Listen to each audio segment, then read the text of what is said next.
One of my clients wrote a book, and I didn't know anything until she came for her fourth session about 6 months ago. And this is the book. For all of those who have been in very traumatic, abusive romantic relationship, this is a great book to help you to heal. I invite you to come for a session for whatever is your challenge. And I'm just going to read to you what she wrote about her healing experience.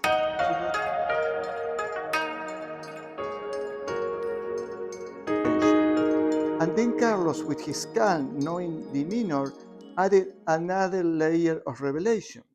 He explained how, in his experience, many women who endure deeply toxic or abusive relationships often end up having their gallbladder removed. He believed that heartbreak, especially the kind that comes from being a victim of emotional or physical abuse, can manifest physically, sometimes with startling precision. All right, in 2019, I discovered that women who went through deep emotional trauma in their romantic relationships, marriage, with a boyfriend, that toxic energy accumulates in the gallbladder of women. And I added this table in 2019. I didn't have this table where I put, have you ever had problems, concerns on any of these organs or any of these organs removed? And I put first gallbladder, then uterus, left ovary, right ovary, other. And I put any problems, yes, no, remove, yes, no. So I know this is a fact. This is not a theory. And I think I talk about that on another videos. I was floored. My brain went to overdrive as I told him about Great Night, about my cancer surgery and how the surgeons had to remove my gallbladder during the process. Was this why? Could this theory, this connection between love, heartbreak, and physical trauma actually explain it? Of course, that's what it is. The more I thought about it, the more it made sense. My gallbladder, my heartbreak, my survival, it all felt intertwined in a way I couldn't fully comprehend, but also couldn't dismiss. By the end of our conversation, I was vibrating with curiosity, revelation, and a touch of exhaustion. The very first time that somebody has a Reiki session with me, it's very likely that they feel tired or exhausted because it takes part of our personal energy to remove the deep energy blockages that people have. But it is recovered, the energy is recovered in a day or two. Carlos wrapped up by recommending a detox bath to help enhance the healing process. It sounded nice in theory, but by the time I got home, I was done. I barely had the energy to stand, let alone draw a bath. My body, mind, and spirit felt like they'd been wrung out and hung up to dry. For someone who prides herself on resilience, I was thoroughly humbled. And then the detox hit me. 2 hours after leaving Carlos, I found myself sprinting to the bathroom and calling out of work. Every hour on the hour, it was like a clockwork, a relentless purge that left no corner in my body untouched. By nightfall, it wasn't just inconvenient, it was comical. I messaged Carlos, half panicked and half laughing, asking if this was normal. His response, oh yes, that's the detox phase. I always explain to my clients after the session that there is a detox experience during and after the healing session. Oh, that kind of detox, got it. What followed, not everybody has this kind of detoxing diarrhea. It's just in counted occasion. The detox is through the skin and flushing toxins inside of the body. So we have to drink more water and take that Epsom salt bath.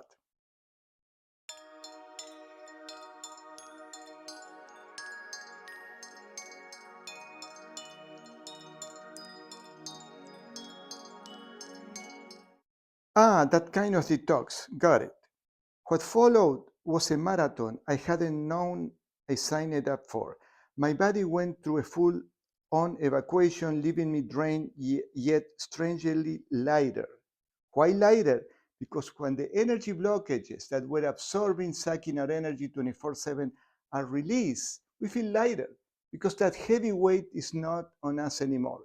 Having something sucking our energy is like having a heavy weight, a backpack, carrying it 24/7. The purge carried on for days, but so did something else. Beneath the physical exhaustion, I felt the most profound sense of peace I'd ever known. And I mean ever. That sense of peace is beautiful.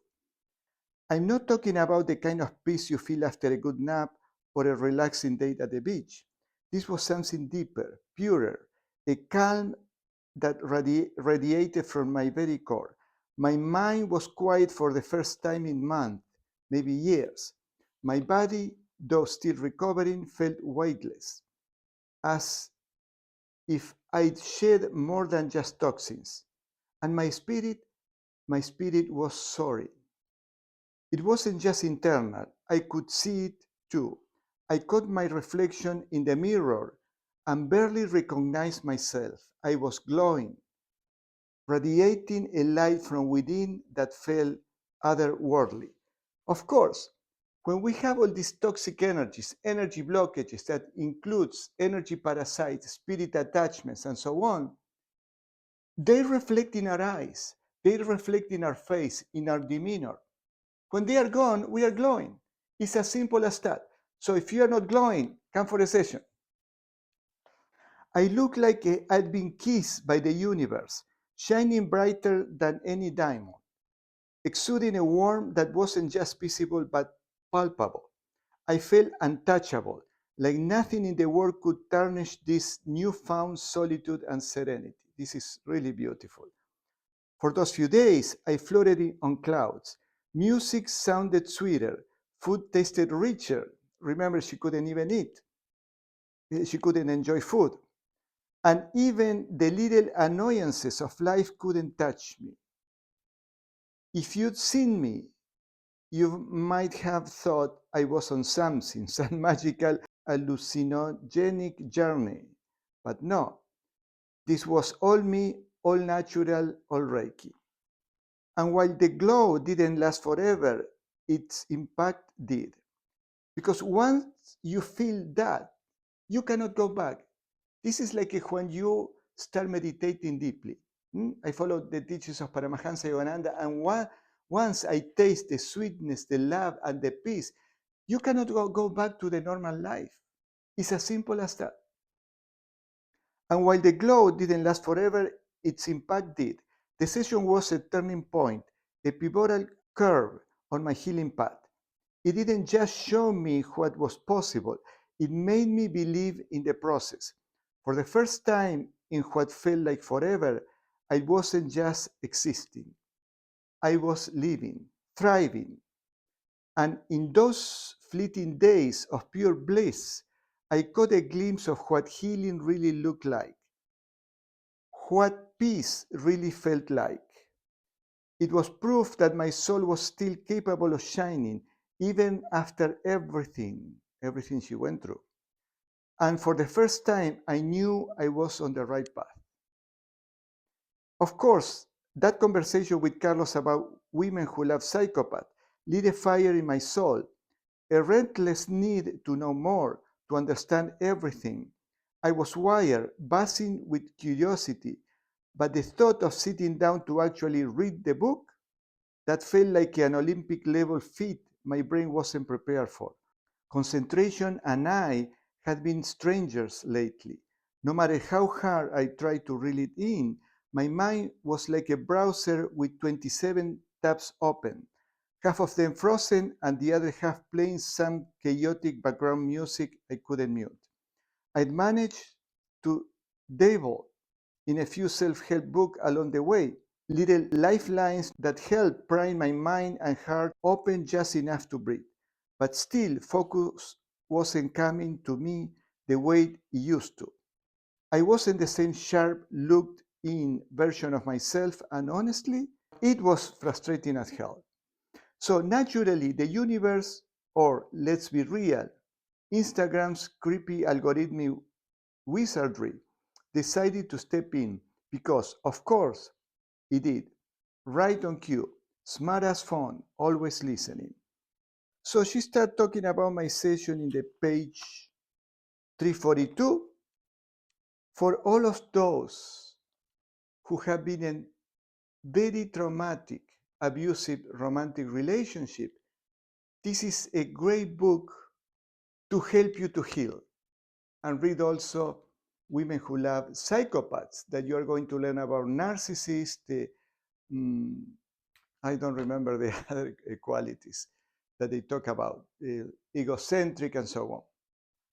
So I invite you to come for a session for whatever is your challenge, because you need to know something. I'm not a healer.